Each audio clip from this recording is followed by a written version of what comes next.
business partner in this, Bobby and his company, where they are going to be handling the administrative and technological support to the whole thing. So any event that's happening, anything interesting, any new song, for example, this new happy birthday song which we plan to record and bring it out with lyrics, with a happy birthday song for our country, so things like that, or maybe some other new concept or anything that we put in new, it's going to be updated on these applications.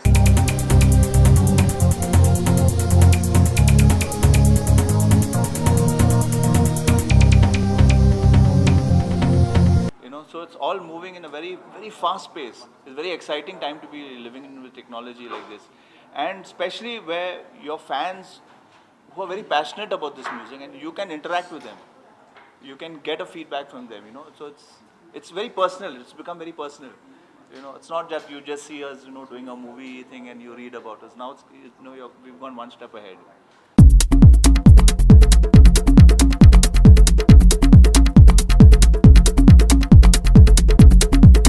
5 years back, did you ever imagine that you will be wearing headphones plugged into your phone and listen to every single piece of music?